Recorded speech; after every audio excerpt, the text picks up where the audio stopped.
Parte del contenido de mi canal que he ido presentando se basa en conlangs, es decir, en idiomas inventados por una persona para X función que luego explicaré.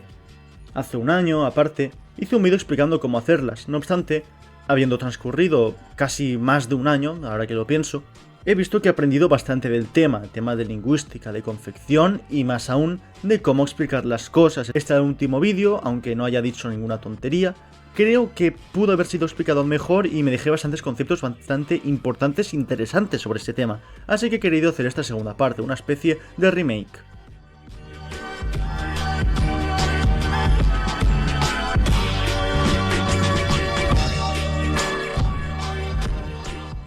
Hay muchas razones por las que alguien querría hacer una conlang, por si has pinchado el vídeo solo porque querías hacer algo sin saber ni que era una conlang ni por qué querías hacerla. Pero bueno, hay 4 principales. Uno de ellos sería para hacer un experimento, como bien hizo el Izquil, para hacer el idioma más inaprendible posible. Luego también estarían los idiomas personales, básicamente hacer un idioma por hacer un idioma, porque tú quieres y ya está, no hay mucho más misterio. Luego estarían los idiomas auxiliares, hechos para que diversas comunidades lingüísticas se entiendan. Esta es la más común, la que antaño usan los mercaderes para comunicarse entre diferentes naciones, como bien podría ser el pidgin vasco-islandés. Y finalmente el que me voy a centrar yo para este vídeo, ya que abarca más cosas, sería para complementar un proceso de world building, de creación de mundo, es decir, como en Juego de Tronos, Star Wars o Star Trek, se requiere de un mundo de diferentes culturas, y cada cultura, evidentemente, por cosas que hablaremos mucho después, requieren de su propio idioma. Entonces, para darle una capa extra de profundidad a su mundo, pues eso, hacen idiomas para este. Al necesitar más puntos, será el que tome de partida para esto. No obstante, este vídeo también puede servir para cualquier otro, solo que estaré pensando en estos mientras grabo y, bueno, será el que tome más de referencia. Obviamente no todas las conlangs requieren de articulación humana. Hay gente que ha hecho idiomas para alienígenas que no tienen boca como nosotros o para animales, pero yo me centraré en esto. Así que ahora sí, vayamos al meollo del asunto. Un fonema es un sonido producido por el humano mediante el sistema fonador. La combinación de según qué fonemas puede transcribirse a una palabra, un significado, la unidad mínima de cualquier idioma, por lo que empezaremos por aquí. No obstante, ¿cómo mostrar a los demás cómo suena el idioma si el alfabeto español no da abasto o simplemente cómo organizarme mejor? He aquí el alfabeto fonético internacional, el cual está dividido entre consonantes pulmonares, no pulmonares y vocales. Vayamos en orden. Las consonantes son fonemas que se hacen obstruyendo el aire que sale de las cuerdas vocales de la boca con los labios, lenguas o incluso dientes, y dependiendo de qué parte y cómo obstruyamos este aire, el sonido será de una u otra manera. El alfabeto consonántico está dividido en diferentes tipos de sonido. Las columnas están divididas en los puntos de articulación, en donde se obstruye el aire, que va de más al frente de la boca como p, t o c, a lo que está más al fondo de ella como h, e o k. Las filas, en cambio, corresponden a cómo se hace esta articulación. Las nasales con las fosas nasales como m, n, o, ñ. Prueba a hacerlas tapándote la nariz, verás que es imposible. Las oclusivas son unas que se hacen en un solo instante como p, t, o, g, o las fricativas que se pueden prolongar solo con pasar aire todo el tiempo que pueda a tus pulmones como f, z o sa. No necesitáis saber mucho más de ellas. Para escribir con el ordenador, os dejo abajo unos enlaces a webs que os pueden ayudar, y aunque parezca un lío a un inicio, uno se las acabará aprendiendo correctamente como bien yo hice en su día. Las consonantes no pulmonares son aquellas que no requieren de aire saliendo de los pulmones. En castellano no hay, pero hay idiomas que tienen chasquidos como o. Nótese que no he requerido de mis pulmones, solo de mi lengua, labios y dientes. Estos chasquidos solo se ven presentes en la familia de lenguas joisanas, de implosivos como y de eyectivos como. Estas consonantes no pulmonares son un paralelismo al de las oclusivas, y, aunque nosotros los humanos intentamos calcular y medir el mundo de los idiomas, es algo bastante abstracto. Hay quien puede llegar a tener debates acalorados de cuándo inicia ciertos términos lingüísticos a otros, pero lo cierto es que intentar dar una explicación absoluta será una misión sin sentido. Lo mínimo que podemos hacer para no volvernos locos, pues, es, en nuestro insignificante patetismo humano, darle un mínimo de sentido, y las consonantes no son la excepción. Las oclusivas se dividen en dos. En las vocalizadas, las que requieren de más esfuerzo pulmonar, las consonantes oclusivas vocálicas, como b, d o g, si haces tú mientras te tocas la garganta la verás vibrar, y las que no tanto, las oclusivas no vocálicas, como p, t o k. Estas son como el límite entre las vocales pulmonares y las no pulmonares. Finalmente se hallan a las vocales. Cuando más abajo de la tabla estén, más distancia entre paladar y lenguas habrá, y cuando más arriba, menos distancia. Notes el contraste entre a e i. No obstante, ¿qué pasa si cerramos aún más esta distancia? Hay un punto que roza la consonante al casi obstruir el paso del aire. No obstante, no llegarán a ser consonantes. Es lo que se llama como semivocales o semiconsonantes, la frontera como con las oclusivas. La diferencia es que unas se rigen por la tabla de vocales y otra por la de consonantes, de ahí la diferencia del nombre. El sonido, pese a tratarse como una consonante, tiene esta pequeña semejanza con las vocales, por lo que en muchas ocasiones se suelen saltar las normas fonéticas de muchos idiomas, cosa a lo que iremos luego. Al mismo tiempo, cuando más a la izquierda esté de la tabla, más cerca estará la lengua a los dientes, y cuando más a la derecha, más lejos. Nótese el contraste entre I y U. Es decir, esta palabra no es un mapa, sino que son dos a la vez. Sí, te han mentido. La forma en la que pones los labios no determina el sonido de la vocal que vayas a hacer, solo ayuda a su articulación. Ningún idioma que pretenda asemejarse a uno real puede tener todos los fonemas a la vez. Es recomendable, aparte, que cuando escojas qué fonemas se implementar y cuáles no, estos estén cerca de la tabla, ya que es costumbre que, por la evolución lingüística, un fonema pasa a ser varios y normalmente fonemas semejantes. No pasaremos de una M a una K de la nada. Los fonemas más comunes son K, M, N, P, H, S, L, R. Es obligatorio que incluyas al menos un fonema bilabial o derivantes, ya que cuando uno o una es bebé, lo único que se puede articular es esto, ya que la dentadura no está suficientemente desarrollada. No hay dientes, solo labios. Por eso en tantos idiomas la palabra para mamá y papá es parecida, fácil de pronunciar. Puede haber la variación de incluir una alveolar o velar en vez de bilabial como en euskera, groenlandés o en nanda, pero no es muy común. Al mismo tiempo hay diferentes maneras de escoger qué vocal quieres. Usualmente han de estar balanceadas. No puedes coger solo de abajo, solo de arriba, no solo de derecha y solo de izquierda. Ha de haber mínimo dos vocales. Ningún idioma carece de ellas. Algunos idiomas tienen lo que se llama armonía vocálica, en donde en cachos de palabra no puede haber una consonante abierta y cerrada a la vez, asimilando una a la otra. Estos contrastes se aprecian en la evolución lingüística y en morfología. En una vocal puede haber variación en la intensidad de esta a medida que se pronuncia. Puede ser ascendente a, que suena como una sola pregunta, descendente a, ascendentes y descendientes a, descendientes y ascendentes a, ascendentes, descendentes y ascendentes de nuevo a, descendientes, ascendentes y descendientes de nuevo a, largas a y nada, a. Aunque os haya dado un camino predeterminado, estas ascensiones y descensiones no son así de lisas, si se le puede decir así, sino que pueden ser algo más variables como en Cherokee, en donde hay todas estas. Pero estos tonos os ayudarán a verlo bien en un inicio. Pueden usarse en cualquier vocal. Usualmente son separadas por consonantes de otras, aunque no es obligatorio. Muchas veces se emplean para diferenciar palabras que en un inicio suenan igual. No es lo mismo el qué de qué quieres, al qué de al que le gusta. Sí, el castellano tiene tonos, pero solo para diferenciar palabras homófonas, es decir, que suenan igual. Hay quienes los usan en casi todas las palabras. Estas son las que se llaman como lenguas tonales. Ejemplo de esto sería el chino, algunos dialectos del coreano o el yoruba. Obviamente la tabla que os he mostrado no refleja todos los fonemas posibles. Por ejemplo, la española difiere de la latinoamericana. No está aquí, al igual que la T china o la R shona. Y es que, en ocasiones, se puede añadir alguna marca extra a estos fonemas. Las vocales son los tonos o la duración, pero las consonantes esto. Ejemplo como qua de Cherokee o la T del chino son casos en los que se añade otro fonema menor aparte, que puede ser wa, ya, o aspiradas, con H. También hay otro tipo, y es que tal vez veamos una clara diferencia entre ta y ta, pero hay espacio en el que colocarla entre una y otra, es el que se torna a la T apical, es decir, que el punto de articulación se acerca al fondo de la boca, pero no lo suficiente para que sea una ta, y de estos hay un montón. Os dejo abajo un link en inglés de un documento en el que se explica todo lo que se puede hacer con esto. Como podéis imaginar, cuando se hacen palabras, no se trata de meter los fonemas que has escogido al tuntún. En esta norma de 3, en castellano, habrían palabras como strada o aella, aena. Esto también se tratará cuando hablemos de léxico, pero ahora centrémonos en la fonética. Cuando hagas tu idioma, al menos su sistema fonético, has de establecer una serie de normas, lo que se denomina como fonotáctica o fonotaxis, es decir, el orden de los fonemas. Muestra de ellos cómo en castellano no puede haber una palabra sin vocales, que inicie con S y que siga con otra consonante, o que tenga más de 3 vocales juntas. Es así que, con la fonotáctica castellana, no diríamos sino que diríamos meme, ni strada, sino que diríamos estrada, o aellena, sino que diríamos aellaena. Pues mirad qué sorpresa que estas palabras son totalmente válidas en otros idiomas, menos el tercer caso. ¿Qué coño es eso? Se ha de tener en cuenta dos temas. Comencemos con el primero, es la relación de las vocales y consonantes. ¿Cuántas vocales y consonantes pueden ir seguidas? ¿3 vocales, 3 consonantes como en inglés? ¿3 vocales, una consonante como en hawaiano? ¿3 vocales, 8 consonantes como el georgiano? ¿El récord? A ver, que aunque todos los ejemplos que he dado sean de 3 vocales y sea bastante común, no es obligatorio. Como ya he dicho, todas las sílabas se diferencian de vocal en vocal.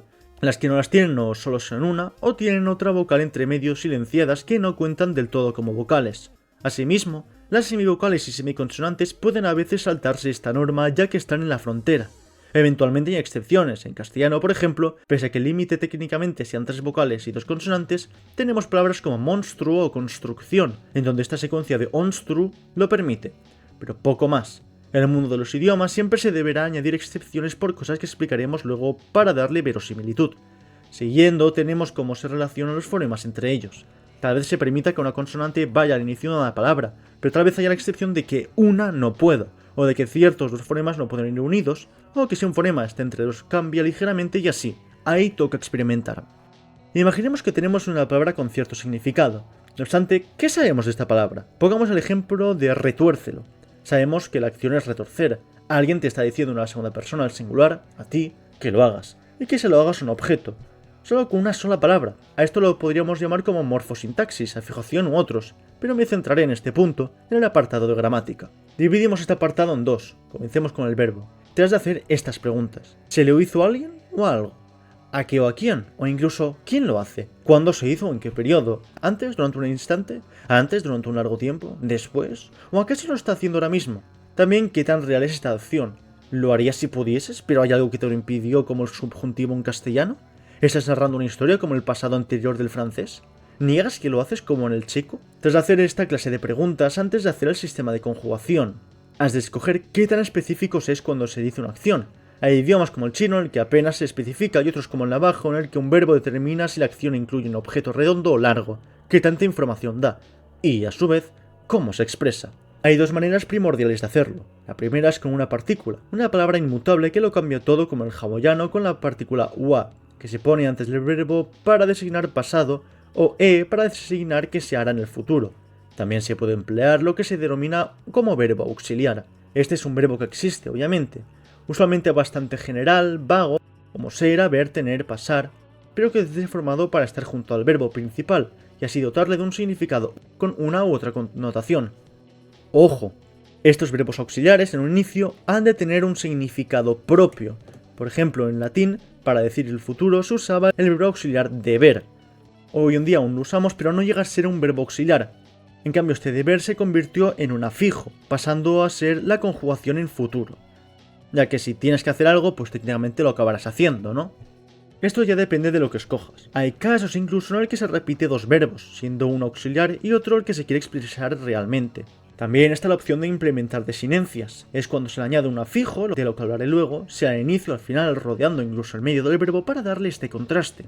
Se pueden usar varios a la vez, sea aglutinándolos o fusionándolos, cosa de que, de nuevo, hablaremos a posteriori. Cada una de estas derivaciones tiene un nombre distintivo. Gerundio para algo que se está haciendo en ese instante, vetativo para impedirle a alguien hacerlo, reflexivo para una acción que se hace sobre sí mismo o a solas, etc. Y no todas están en el castellano o en los idiomas que hablas, así que te insto a buscar en otros idiomas o a inventártelo si lo ves conveniente dentro de lo plausible. El infinitivo, en cambio, se ha de ver como en el estado base. En la mayoría de lenguas, cuando hay un verbo compuesto como querer, comer, tirar jugando o deber irse, el más importante tiende a ser el conjugado, mientras que el que menos no. No se dice quiere come, se dice quiere comer, porque lo más importante es querer algo, si la acción es el argumento, del que hablaremos, de nuevo, luego. No se conjuga.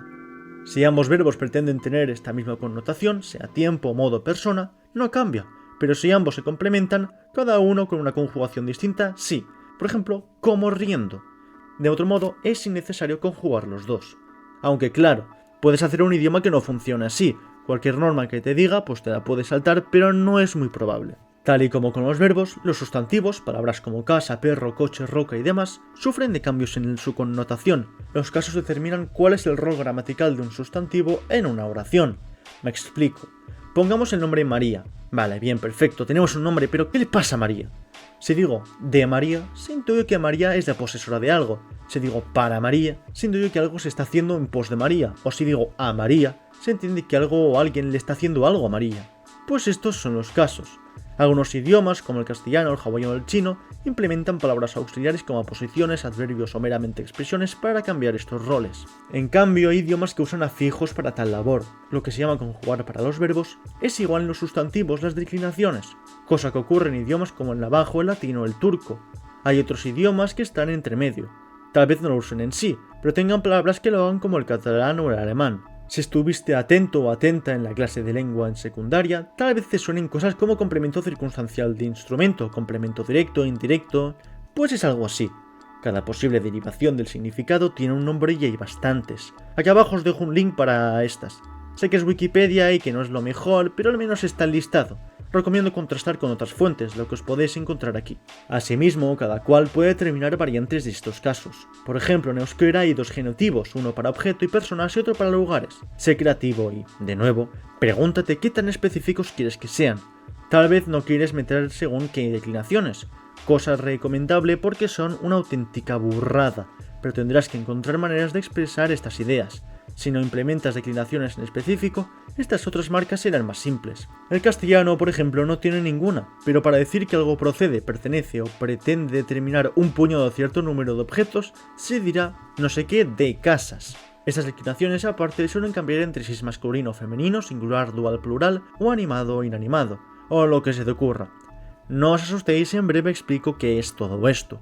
Para hablantes de lenguas que no tengan todo esto parece muy complejo, tal vez incluso lo he explicado mejor que otros puntos, ya que al ser algo que veo desde fuera no lo veo tan obvio, no sé. Aparte, en foros para conlags no os asustéis si veis que la mitad de las conversaciones son sobre estas. Pese a ser importantes en según qué lenguas, no lo es más que las conjugaciones, los cuales, aunque he hablado de muchos otros aspectos, hay que centrarse sobre todo en el tiempo.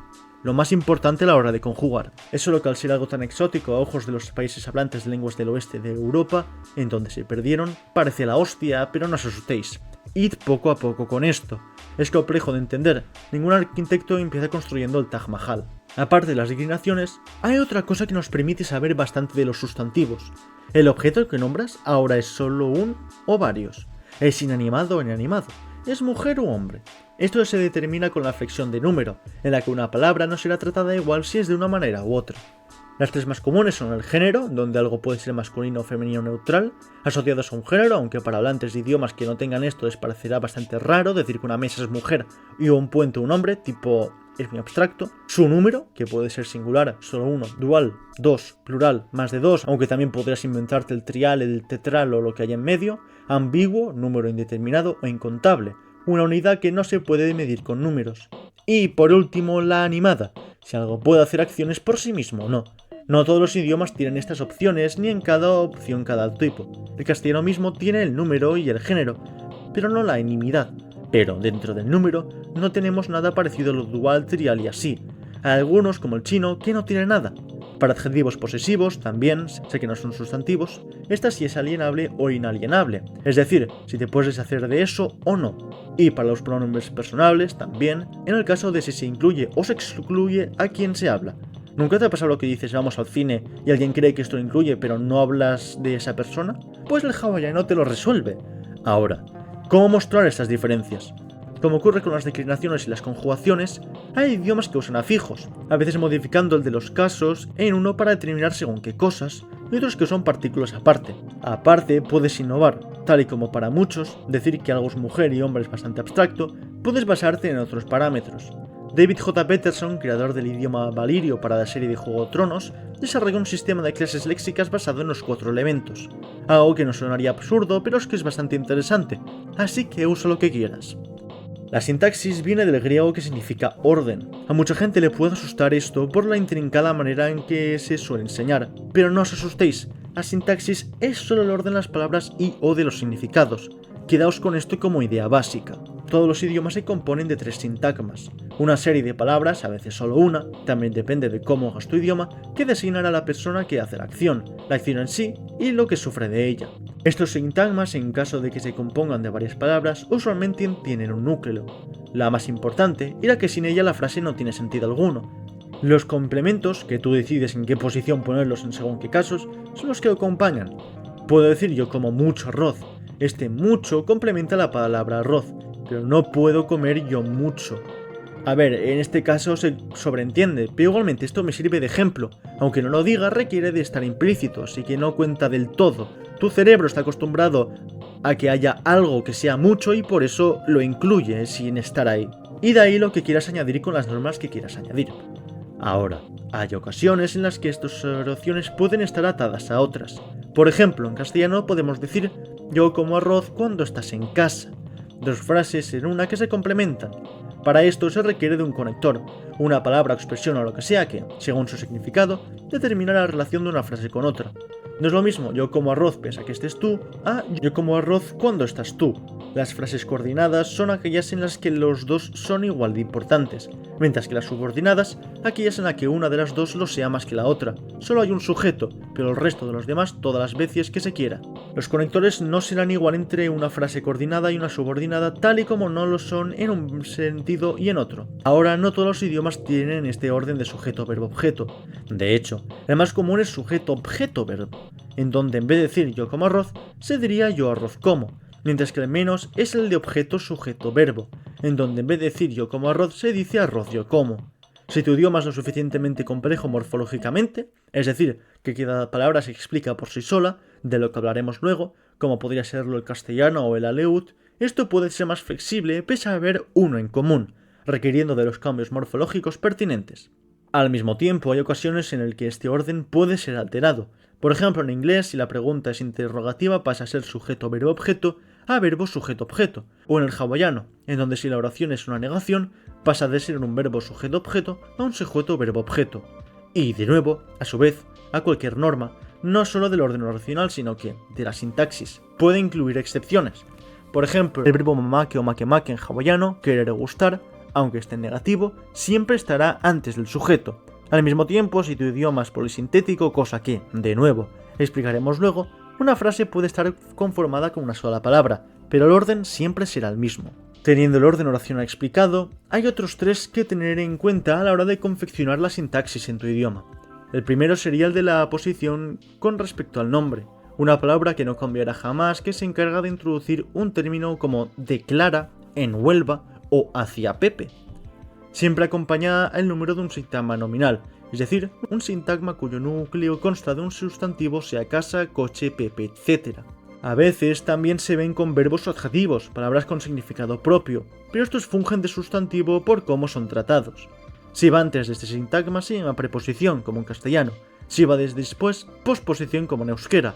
Y hay quien habla de interposiciones, es decir, en el centro, pero no he encontrado esto aún. Estas aposiciones pueden o ser una partícula, aparte como el castellano, o un afijo como en el euskera. Ahora que lo pienso, siempre os hablo de afijos y de que os hablaré de ellos luego, pero creo que los he nombrado tantas veces que podréis intuir ya qué son. Cada idioma tiene un listado de aposiciones que, en ocasiones, pueden juntarse con otras palabras sin significado como en catalán. Sé que he dicho que nunca cambian, pero esto es más bien una asimilación fonética y sintáctica más que morfológica, así que no cuenta. Siguiendo, tenemos la relación entre el adjetivo y nombre, que puede ir o antes o después. También la relación entre el posesivo y el posesor. Puede ir en un orden o en otro, pero ha de haber o una partícula o un caso, que se llama genitivo, que determina que se trata de una posesión. Puedo decir coche María, y me dices, ¿y qué?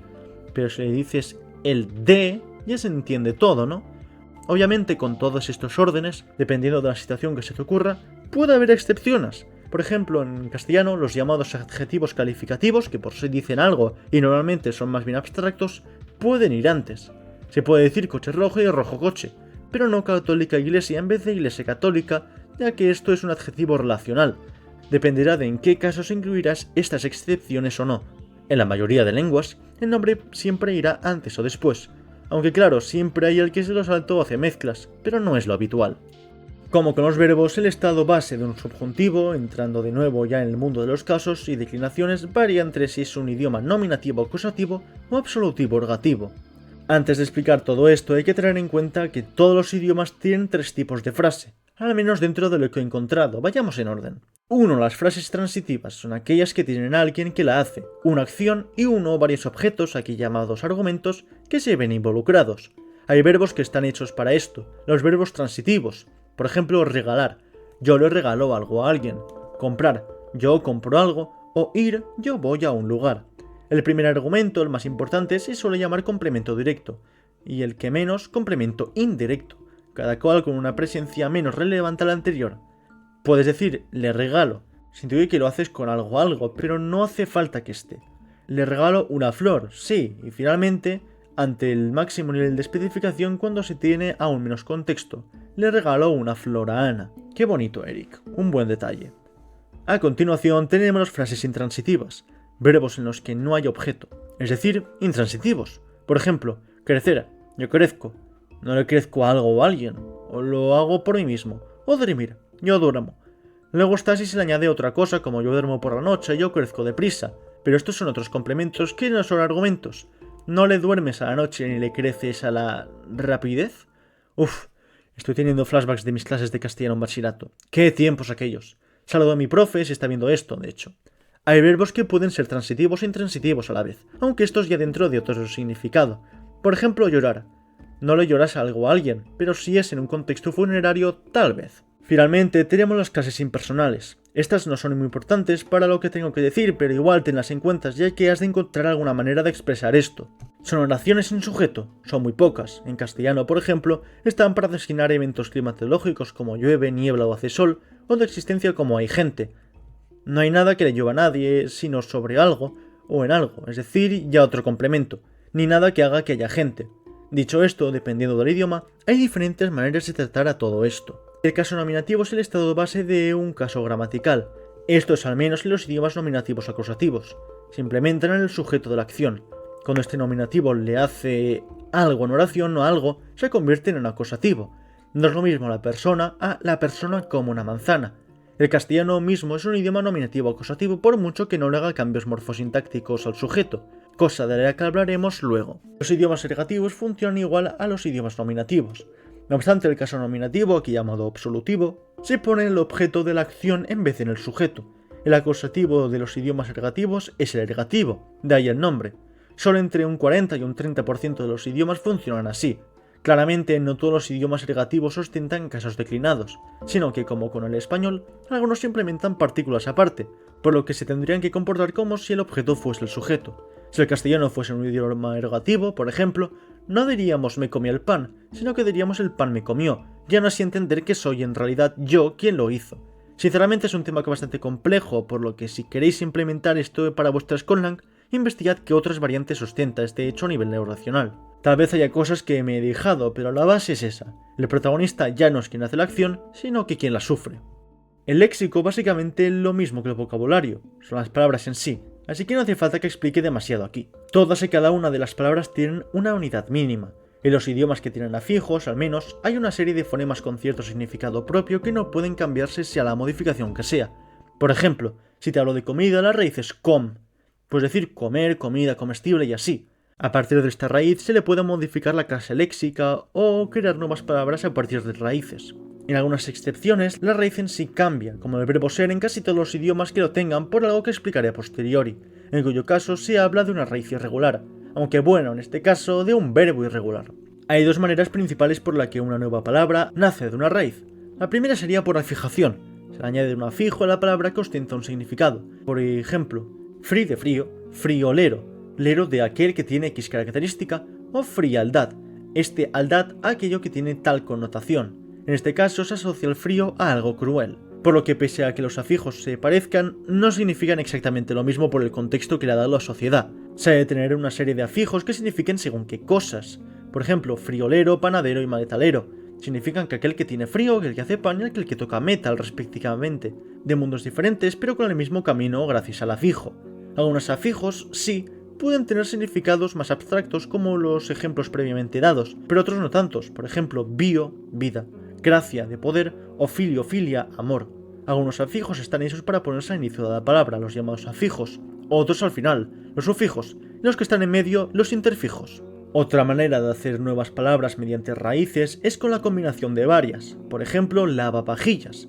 Lava, lo que torna algo limpio, y vajillas, sinónimo de plato. O sociocultural, de socio, referente a la gente, y cultur, referente al estilo de vida de según qué grupos humanos. Se juntan dos conceptos que se enlazan entre sí para generar una nueva palabra.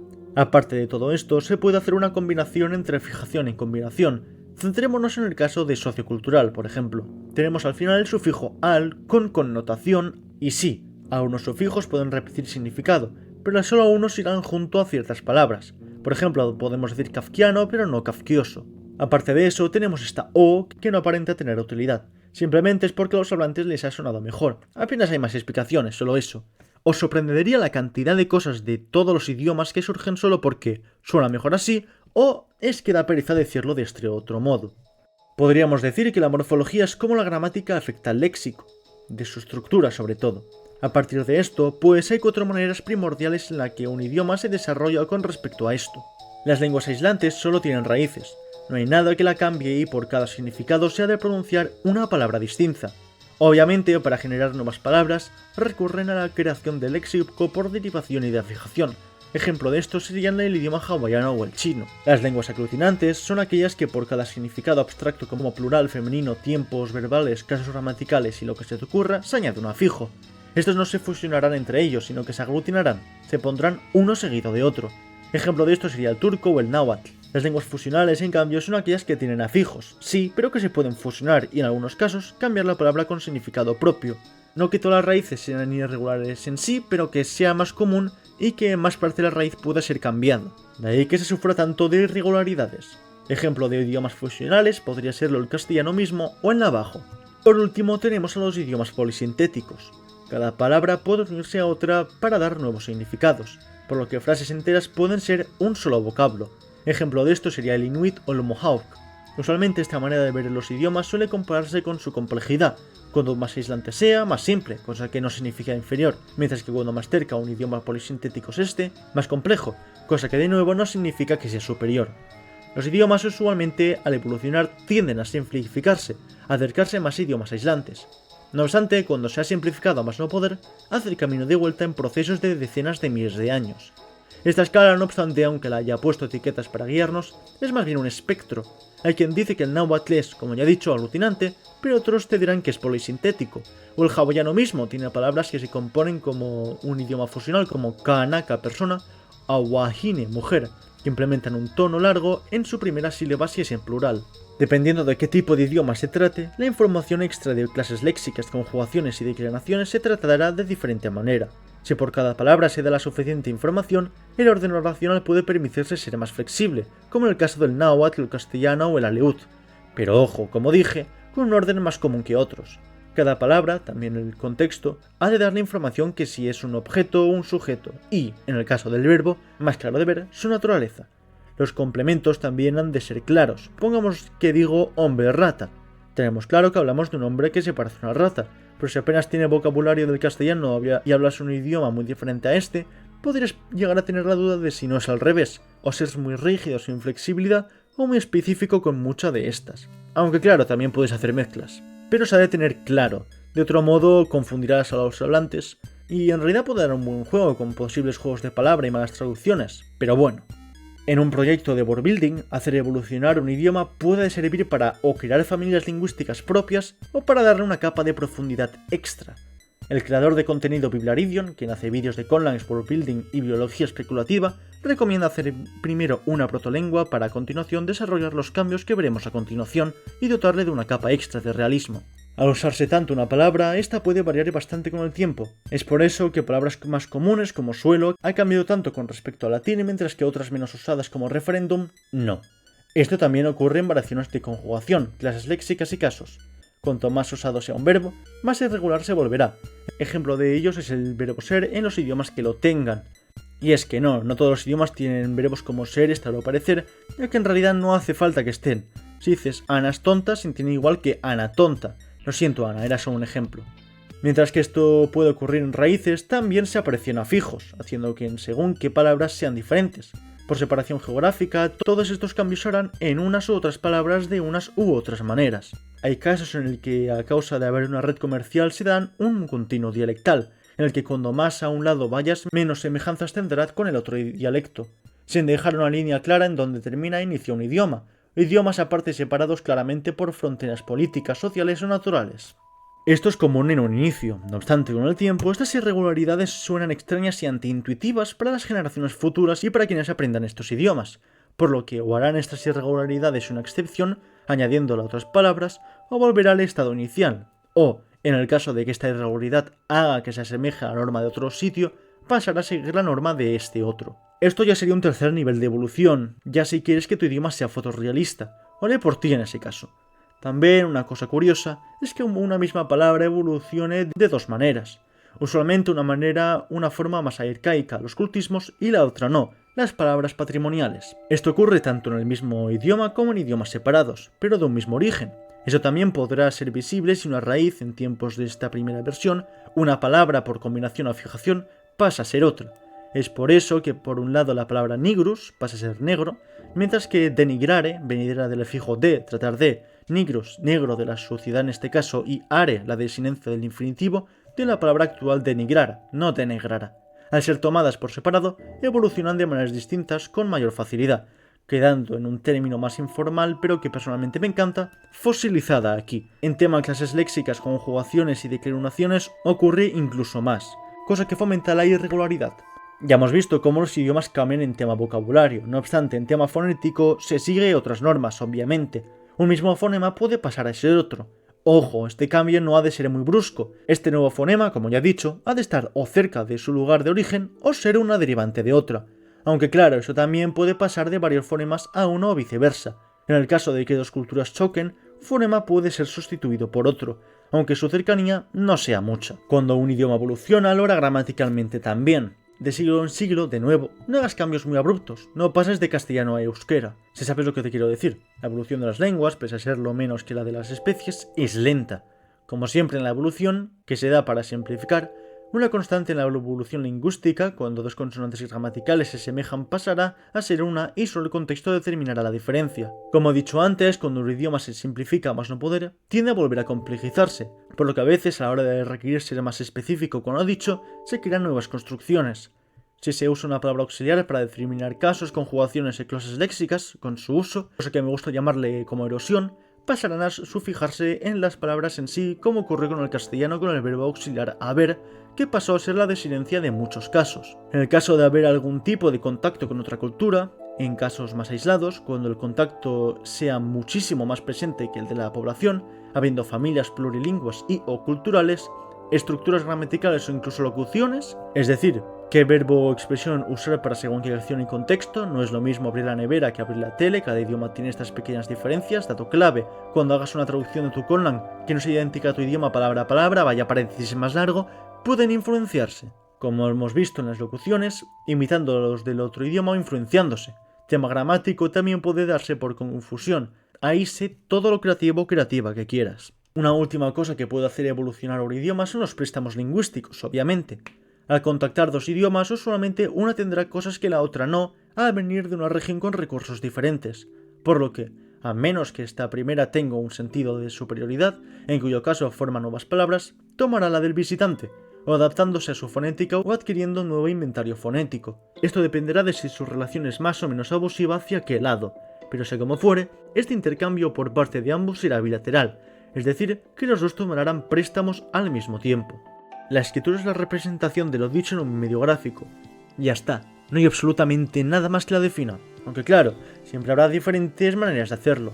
La escritura, aunque cuesta imaginarlo, es el invento más importante de la humanidad jamás creado. Con esto nos libramos de las ambigüedades de lo transmitido de boca a boca de generación en generación.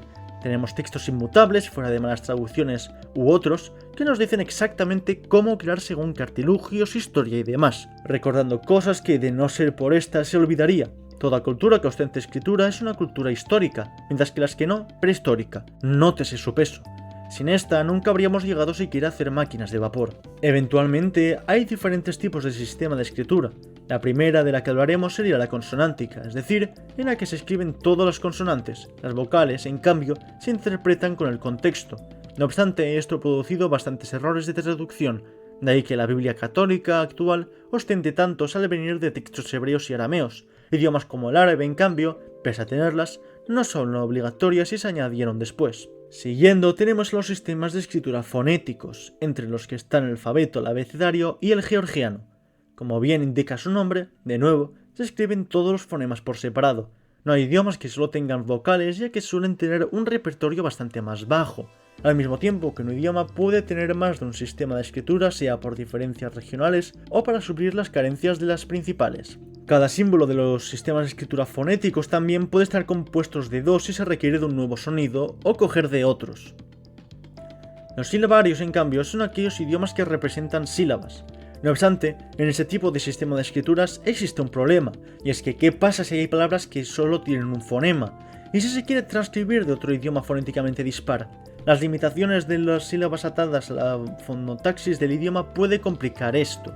Vayamos por partes. En el caso de que se quiera escribir un solo fonema aparte o no haya la combinación fonética necesaria para hacerla, se pone una sílaba, omitiendo el fonema sobrante con el contexto adecuado. De nuevo, esto puede dar lugar a malas traducciones. Esto, por ejemplo, ocurre con el Ainu, que fonéticamente no tiene la misma estructura que el hiragana o el katakana del japonés, y sí, el japonés tiene hasta 3 sistemas de escritura a la vez, pero que de todos modos adquirió.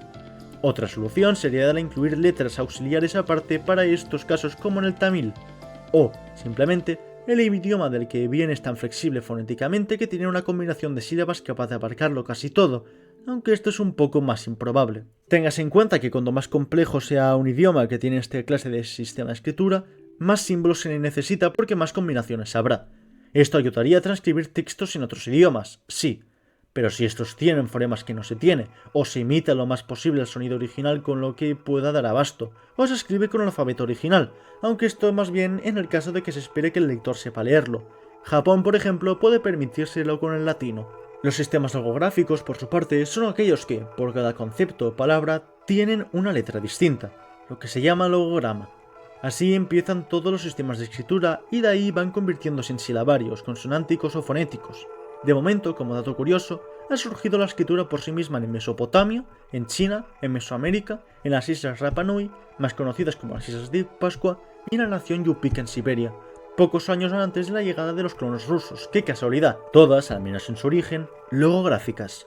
Tengo la teoría, personalmente, de que muchos otros sistemas aparecieron a lo largo de la prehistoria, pero no llegaron a prosperar demasiado y por ende no nos hayan llegado o no los hayamos podido interpretar correctamente. Se empieza con sustantivos más tangibles y visibles de donde sacar imágenes, y es que estas usualmente son una representación simplificada y luego distorsionada de lo que se quiere representar, para luego tomar conceptos más abstractos como verbos, preposiciones y afijos que tienen su propio signo y que se ponen junto a la palabra como si fuese otra.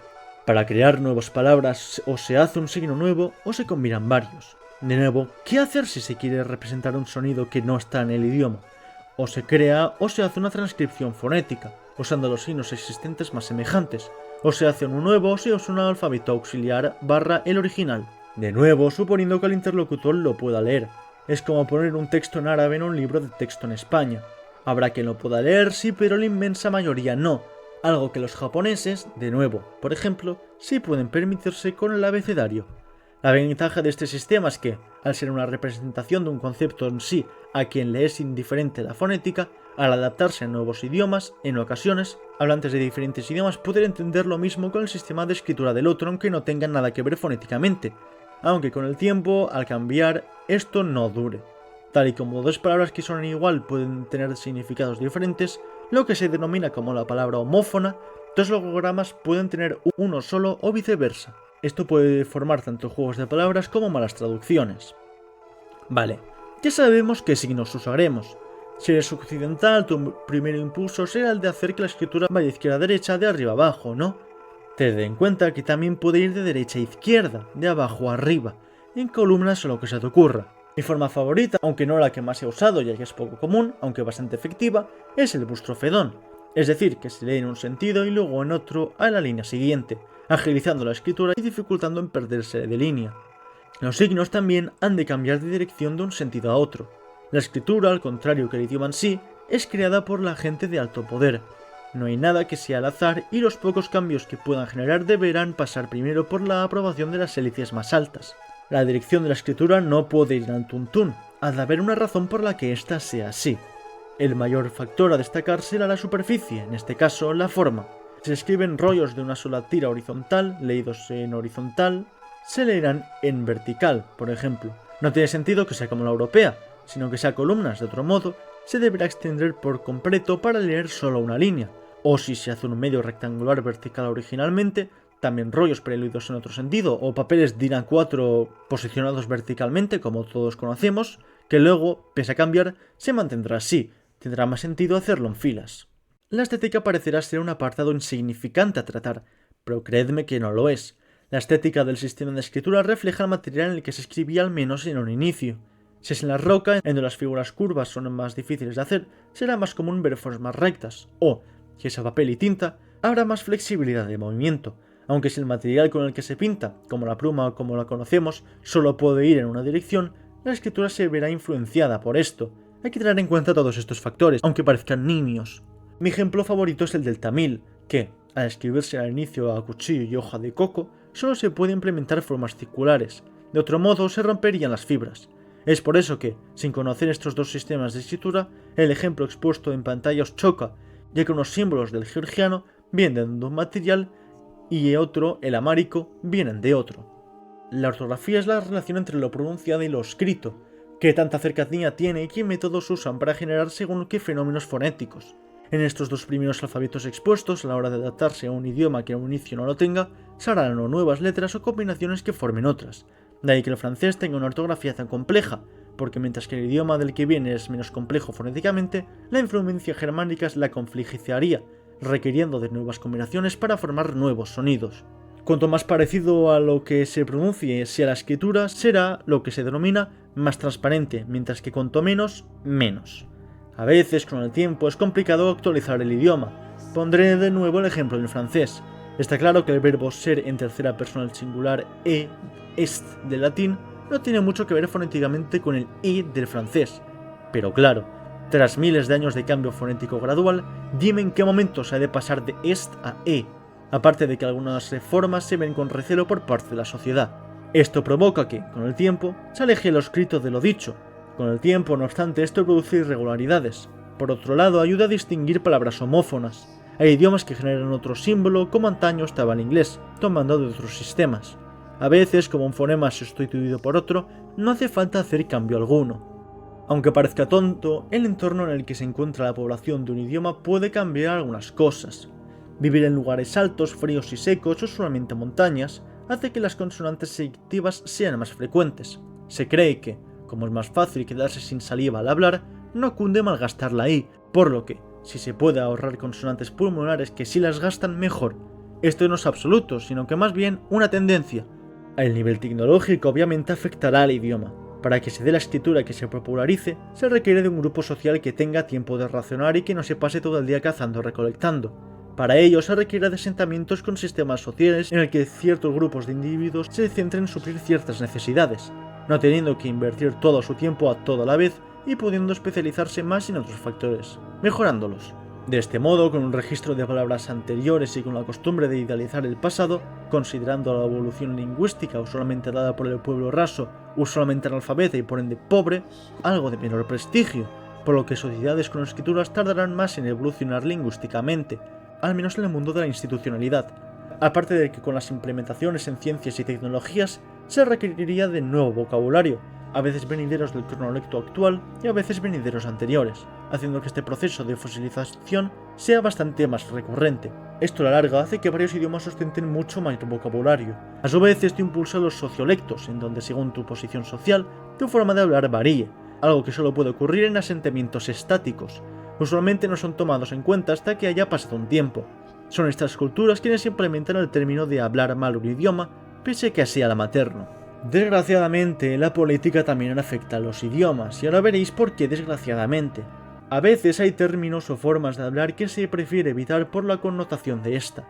Por ejemplo, el ingeniero Pompeu Fabra, quien luego se especializaría en el estudio de la identidad étnica catalana de España, especialmente en su idioma, con su propia lengua y cultura, desarrolló el primer diccionario estandarizado del idioma catalán. No obstante, él era de una corriente que se quería desvincular de la identidad castellana por completo, por lo que optó en algunas ocasiones usar términos alejados de influencias castellanas o que se le pareciesen. De ahí que se diga escupiña, berberecho en castellano, aunque a la mayoría de hablantes les saldrá más fácilmente decir barbarecho, haciendo que, en algunas ocasiones, lo que ponen los libros de texto oficiales de según qué idiomas se aleje de la realidad de los hablantes. Personalmente, como hablante del idioma catalán, abogo por su supervivencia y personalmente me gusta usar estas palabras menos usadas, pero invisibilizar esta parte natural de su evolución no me parece correcto.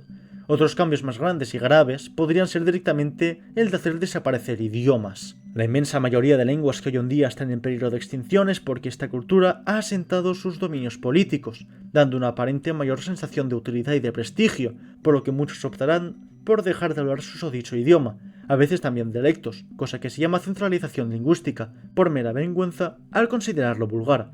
Y es que, quien vea cualquier reportaje que habla de cualquier idioma que esté a punto de desaparecer, oirá siempre la palabra vergüenza, la mayor asesina de lenguas. She spoke Dene to me and I shoved her and because I was ashamed. La lengua aparte se suele asociar a según qué grupos sociales y étnicos, por lo que si existe un sentimiento de odio hacia esta, se hará lo posible para exterminarla por completo, como bien se hizo con las lenguas nativoamericanas por parte de Canadá y Estados Unidos principalmente, con las instituciones evangelizadoras.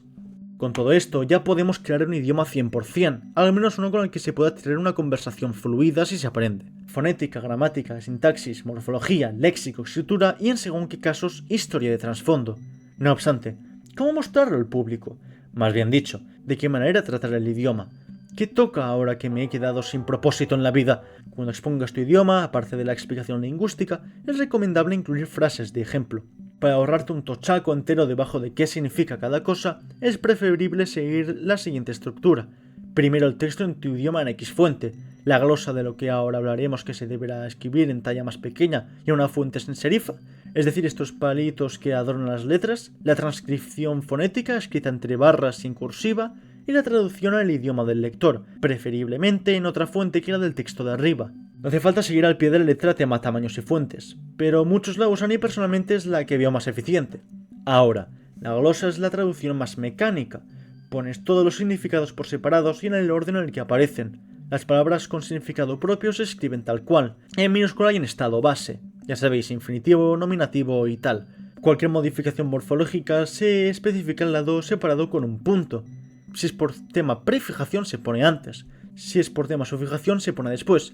Si es tema interfijación pues como quieras. Los que no en cambio usan abreviaciones. Abajo os dejo un listado.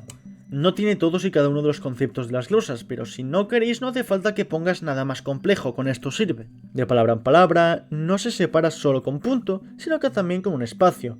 Para vuestros apuntes podéis organizaros como os dé la gana, con tal de que os enteréis. No obstante, si queréis dar información por escrita de esta a otra gente, es preferible usar estas normas, porque es lo preestablecido y la gente técnicamente debería comprenderlo por igual. En foros como Reddit y en el subreddit de Conlangs, si pones una traducción sin esto te quitan la publicación ya que se ha de seguir este protocolo estandarizado. A la hora de interaccionar con otros conlangers, sépase que la comunidad hispana es minúscula, por lo que es preferible tener nociones básicas de inglés para poder interactuar con los demás. No te agobies si eres principiante y alguien te empieza a explicar temas que aún no entiendes. Simplemente advierte de antemano de tu inexperiencia y no habrá problema. Yo en un inicio no hacía eso, cosa que me puso en alguna que otra situación incómoda. La otra persona, por lo general, te lo irá explicando todo con paciencia y ayudándote en tu camino. No hace falta que seas un pro en materias de la escuela, según vas a la escuela, como castellano, inglés, francés o lo que te hayan puesto. Simplemente tener estos conceptos claros y hacerlos funcionar bien. Así que si sacas un 5 en una de estas materias, que nadie te diga que no puedes ser buen conlanger. Cuando se aprende algo, lo que sea, poco a poco vas teniendo más y más confianza en ello. Llega un punto en el que llegas a una confianza en ese campo que supera tu conocimiento real, por lo que, o por un castañazo o por mera autoconsciencia, te percatas de lo novato que eres y, por ende, tu confianza baja, en ocasiones incluso más de lo que tu verdadera capacidad refleja. Es cuando, desde un punto de vista más realista, adquieres más conocimiento, sabiendo qué criterios seguir para investigar que tu ritmo de aprendizaje escala drásticamente. Pues lo mismo con los conlangs, lo complicado es saber dónde estás en esta escala. Espero que si estáis intentando hacer una conlang este vídeo os haya servido. Me ha costado bastante tiempo, será el último de esta serie de vídeos que sea tan larga. Y bueno, a ver, tema lenguas es muy complejo. Hay muchos conceptos que no os he hablado, como las consonantes epentéticas, como la evolución de la escritura o de la sintaxis. Aunque bueno, este último apartado es bastante más intuitivo, habiendo explicado lo de la gramática. Pero bueno, en general, con esto podréis hacer un idioma más o menos decente. Si queréis seguir con este mundillo, investigad por vuestra cuenta. Siempre os recomiendo. Informaos de idiomas reales, no tanto de conlangs porque eventualmente son creados por humanos y pueden tener errores humanos. Pero los idiomas naturales son pues eso, la base. Entonces os recomiendo tomar de allí. Dicho todo esto, 再见.